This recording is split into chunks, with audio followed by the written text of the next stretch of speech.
Falafel.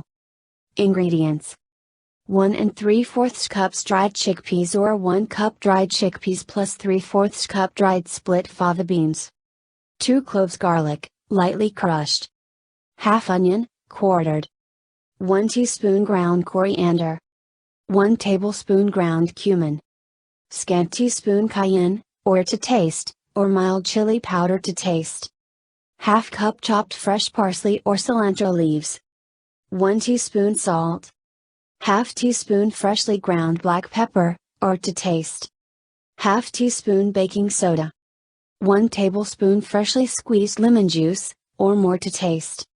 Noodle oil, like grapeseed or canola, for deep frying. Directions: put beans in a large bowl and cover with water by 3 to 4 inches. They will triple in volume as they soak. Soak for 24 hours, checking once or twice to see if you need to add water to keep the beans covered.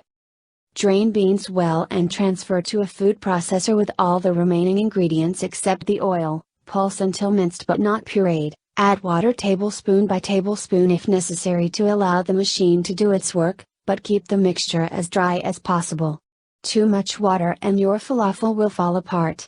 If that happens, add more ground beans. Taste and adjust seasoning, adding more salt, pepper, cayenne or a little more lemon juice as needed.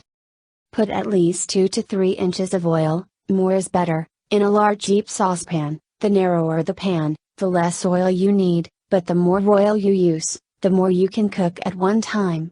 Turn heat to medium-high and heat oil to about 350, a pinch of batter will sizzle immediately, a piece of falafel will sink halfway to the bottom, then rise. Scoop out heaping tablespoons of the mixture and shape it into balls or small patties. Fry in batches, without crowding, until nicely browned, turning as necessary. Total cooking time per batch will be less than 5 minutes. Serve hot or at room temperature.